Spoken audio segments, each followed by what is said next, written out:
आदमी शुरू करता है ये समझाते हुए कि अनडेड वे होते हैं जो मरने के बाद भी मर नहीं सकते। ये अमर होते हैं जो जिंदगी और मौत के चक्कर से बच गए हैं। एक अकेली डायमेंशन को काबू करना ज्यादा मुश्किल नहीं था।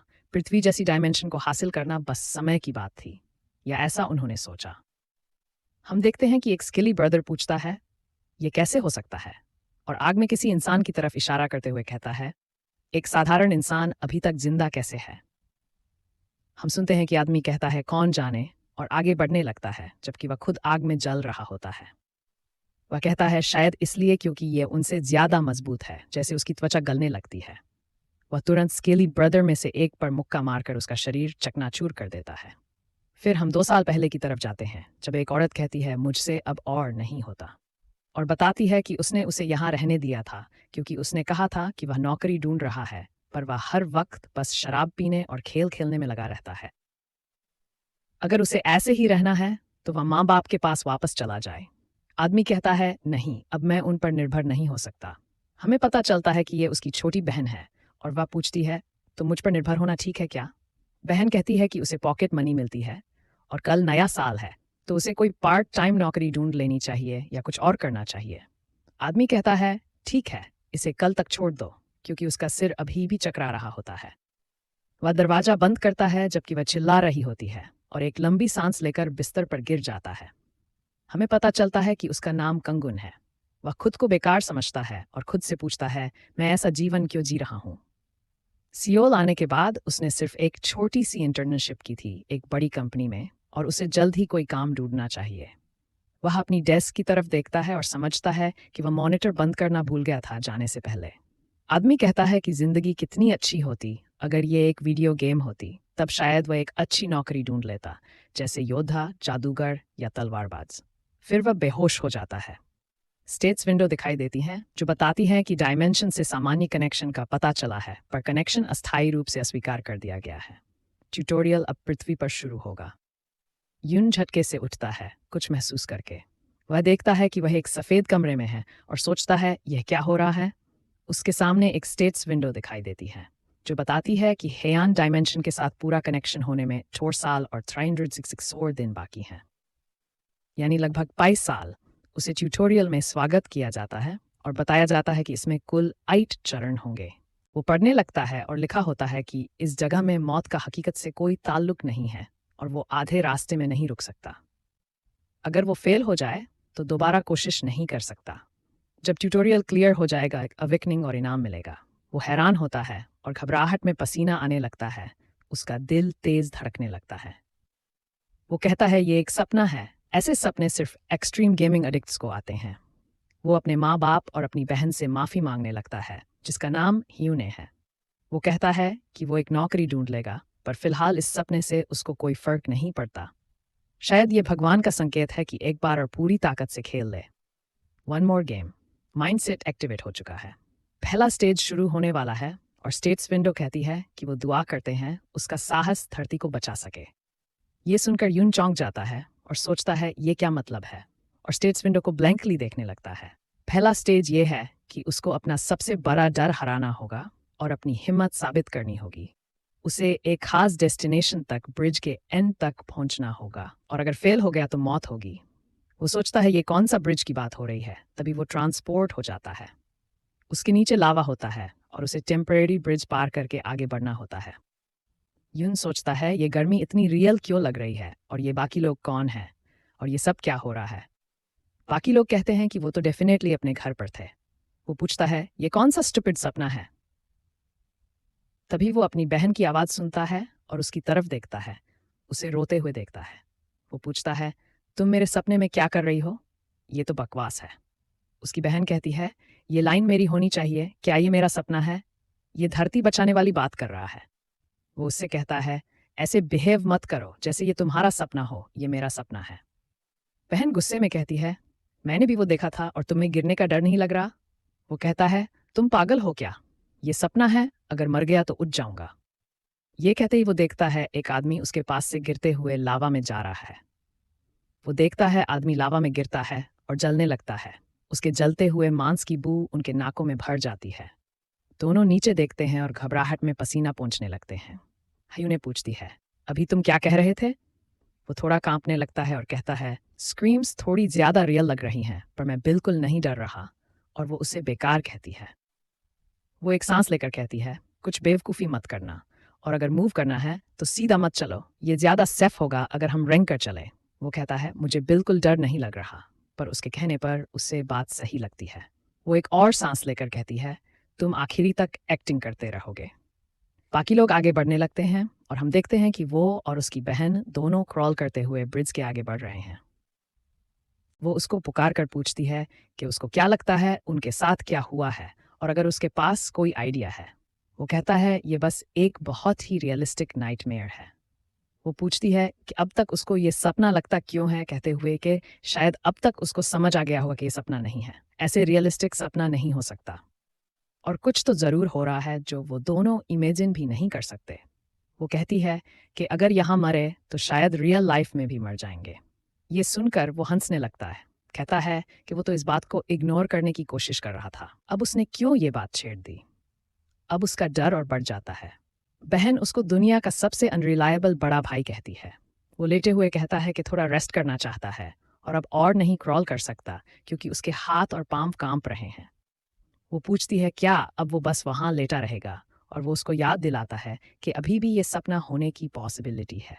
वो कहता है शायद अगर ये ऐसे ही पड़ा रहे तो अपने आप उठ जाए। तभी एक स्टेट्स विंडो उन दोनों के सामने अपीयर होती है, कहती है कि ट्यूटोरियल शुरू होने के बाद काफ़ी वक्त गुजर चुका है, इसलिए अब डिफ़िकल्टी लेवल बढ़ने वाला है। वो दोनों सोचते हैं कि ये क्या हो रहा है जब एरिया हिलने लगता है और ब्रिज धीरे धीरे टूटने लगता है। लोग भागने लगते हैं, कुछ लोग नीचे गिर जाते हैं, है ना, और तब उन्हें समझ आता है कि अब वहाँ रुकने का वक्त नहीं है। यूनहेन को कहता है कि उसका इंतज़ार करे जब वो तेज़ भागना शुरू करता है। वो पसीने में भीग कर कहता है कि कोई बात नहीं, ब्रिज ज़्यादा पतला नहीं है, अगर वो ना गिरता तो वो ज़रूर एंड तक पहुंच जाता। उसको बस आगे देखते हुए अपने रास्ते पर चलना है। वो दोनों भागने लगते हैं और यून और डेस्परेट होता जाता है। आखिरकार उसको ब्रिज का एंड दिखाई देता है और वो कहता है कि अब सब खत्म हो जाएगा। तभी वो अपनी बहन के ब्रिज को देखते हुए नोटिस करता है कि उसका ब्रिज टूटने वाला है। वो उसको चीख कर बुलाता है। ह्यून हैरान होकर ऊपर देखती है और यून समझ जाता है कि उसको जल्दी से कुछ करना होगा। वो तुरंत छलांग लगाकर अपनी बहन के ब्रिज पर गिरता है जब रॉक्स नीचे गिरने लगते हैं। वो ह्यून को पकड़ता है और दोनों तेज दौड़ते हैं, और ब्रिज के टूटने से पहले वो दोनों बमुश्किल बचते हैं जब ब्रिज लावा में गिरकर डिजॉल्व हो जाता है।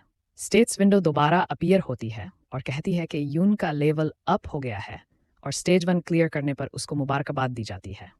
वो टेम्परेरीली अवेकेंड हो गया है और ट्यूटोरियल के बाद वो ऑफिशियली अवेकेंड हो जाएगा। यून थक कर नीचे गिरता है और कहता है कि उसका शरीर अब और मूव नहीं कर सकता। यून स्टेट्स विंडो के वर्डिंग के बारे में सोचती है और कहती है शायद और भी कुछ है। यून पूछता है कि क्या वो उसका शुक्रिया अदा नहीं करेगी, तो वो थैंक यू कहती है और उसकी स्टेट्स विंडो खुल जाती है जिसमें उसके स्टैट्स दिखते हैं। वो सोचती है कि लेवल, स्ट्रेंथ और एगिलिटी का क्या मतलब है। यून कहता है कि ये वही चीज़ है जो हर आदमी अपने बर्थडे पर चाहता है। वो अपने स्टैट्स देखने के लिए मुश्किल से उठता है। हम देखते हैं कि उसकी इनेट एबिलिटी रेजरेक्शन है, लेकिन उसके पास कोई एक्चुअल एबिलिटीज़ या स्किल्स नहीं है। वो मुश्किल से बैठा रहता है, तभी अचानक से उठकर चीख मारकर अपने बिस्तर में उठता है, जोर जोर से सांस लेते हुए। वो घबराहट में पसीना पोंछते हुए कहता है, शायद ये सपना था, है ना? फिर हम देखते हैं कोई एक टेक्स्ट भेज रहा होता है कि उसने एक अजीब सपना देखा, और पता चलता है कि और लोगों ने भी ऐसे सपने देखे हैं। लोग गिर के मर रहे थे लेकिन जाग रहे थे। किसी ने रेडिट पर पोस्ट किया और किसी ने फेसबुक पर, और ये न्यूज़ में डिस्कस हो रहा होता है। फिर हम एक फेमिलियर आदमी को सेव द वर्ल्ड चैलेंज के लिए पोस्ट करते हुए देखते हैं और टाइम लिमिट दिखाई जाती है हेन डायमेंशन के बारे में। यून और उसकी बहन दोनों एक दूसरे के नाम चीखने लगते हैं जब वो अपने दरवाजे खोलकर बाहर भागते हैं। वो दोनों सपने के बारे में बात करते हैं, पूछते हैं क्या उन्होंने वाकई समान सपना देखा था। वो एक दूसरे की बात काट रहे होते हैं जब तक खून उस पर चीखकर कहती है, शट द हेल अप। यून उसको कहता है कि उसकी बात काटना बंद करे, और फिर दोनों ऑकवर्ड साइलेंस में बैठे रहते हैं। अचानक से उनके पेट से आवाज़ आती है और वो डिसाइड करते हैं कि फ़िलहाल इस बात को साइड में रखते हैं। बेस्ट चीज़ ये है कि कुछ खा ले। जब वो खा रहे होते हैं तो अपने फ़ोन को देखते हैं और देखते हैं कि सारे ट्रेंडिंग टॉपिक्स सपने के बारे में हैं।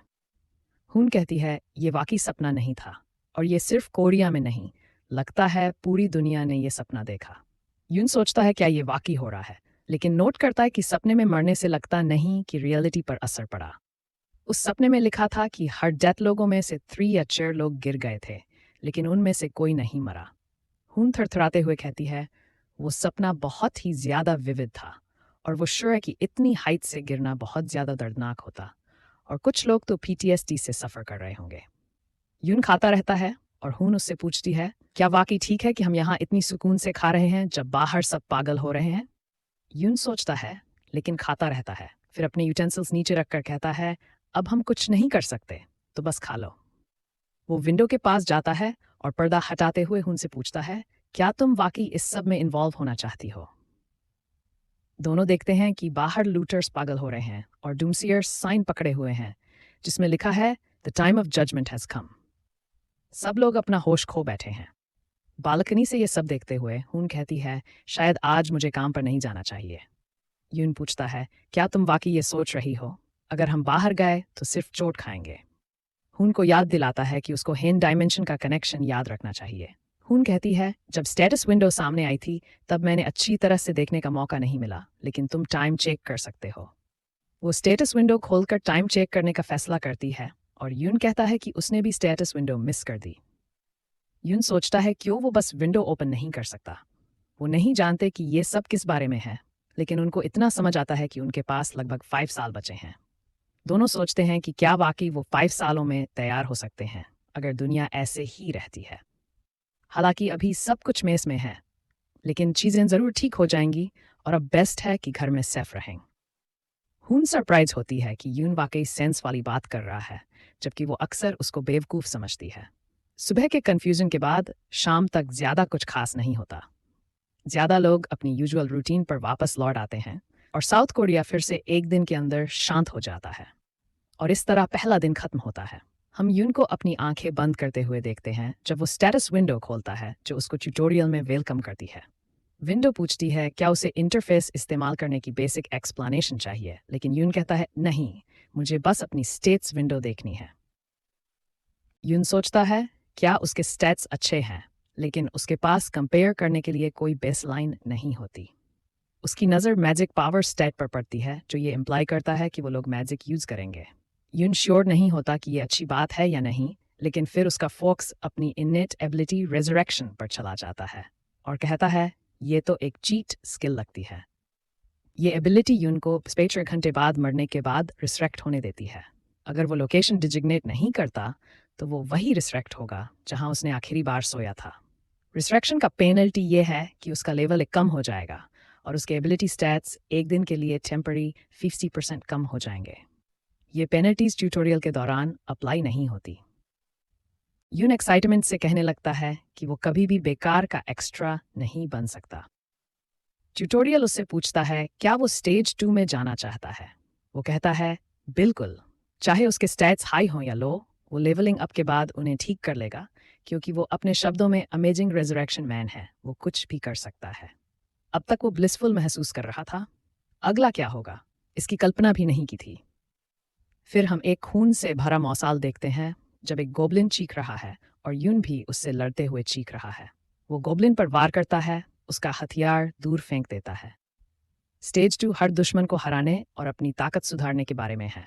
वो मौसाल को अपने सिर के ऊपर उठाता है और कहता है कि सिस्टम वैसे ही है जैसे उसने गेम्स में खेला है, इसलिए उसे पता था कि लड़ने का कुछ होगा। वो गोबलिन के सिर पर वार करता है और पेंटिंग करने लगता है। यून कहता है कि भले ही उसने इस गोबलिन को मौसाल से एम्बश करके मारा, उसका पूरा शरीर उसे मारने की सेंसेशन से सुन्न हो गया है। उसे इससे मारने का सच में गिल्ट महसूस होता है, जैसे वो उल्टी करने वाला है। उसने इसे सिर्फ इसलिए मारा क्योंकि वो गोबलिन था। अगर उसने इसे एम्बश नहीं किया होता तो यह उसका हो सकता था। तभी वो एक कोने पर कुछ देख लेता है और तुरंत डर जाता है, अपने हथियार को मजबूती से पकड़े हुए। वो देख रहा है एक और गोबलिन जिसे गोबलिन सोल्जर कहा जाता है, और वो भयावह तरीके से ग्राउलिंग कर रहा है। उसकी तलवार पर पर्पल एरा है। यून को नहीं पता था कि शुरू से 2 थे, और वो कहता है कि गोबलिन तो बिगिनर्स के लिए लो लेवल मॉब्स होने चाहिए, लेकिन ये गोबलिन पहले वाले से बहुत बड़ा है। उसकी तलवार 1 मीटर से ज्यादा लंबी है। अगर वो इससे लग गया तो वो 10% मर जाएगा। गोबलिन पूरे गुस्से से चीखता है और यून पर वार करता है, उसकी मौसाल को पीछे धकेल देता है। क्योंकि वो कभी वर्कआउट नहीं करता और दिन भर घर पर रहता है, और ये भी कि उसकी मौसाल गोबलिन की तलवार के मुकाबले इतनी छोटी है, वो आसानी से उस पर भारी पड़ जाता है। उसे कई बार काट देते हैं। गोबलिन उस पर कूदता है, उसके चेहरे पर आंसू बहते हैं और वो सोचता है क्या हो रहा है और उसे ऐसा क्यों सहना पड़ रहा है। जब गोबलिन उसे खींच रहा है, खून की स्नेल ट्रेल छोड़ते हुए, वो सोचता है क्यों वो नहीं मर रहा और ये सपना कब खत्म होगा। वो सिर्फ ये उम्मीद करता है कि कोई उसे बचा सके। यून कहता है कि उसे हमेशा ये समझना मुश्किल होता था कि एक इंसान में कितना खून होता है। सिर्फ अपने खून की ट्रेल देखकर उसने मौत के डर को महसूस किया, जो उसकी गर्दन के आसपास कस रहा था। उसकी जिंदगी खत्म होने से पहले कुछ घंटों में वो 4 गोबलिन्स के द्वारा सैवेज टॉर्चर का सामना करता है। हम उसकी चीखें सुनते हैं जब ह्यून इसे जाग जाती है और उसके कमरे में आकर पूछती है क्यों वो इतनी सुबह शोर मचा रहा है। फिर वो देखती है और उसे बेड पर पूरी तरह से डर से भरा पाती है, अपनी उंगली को काटते हुए और कांपते हुए।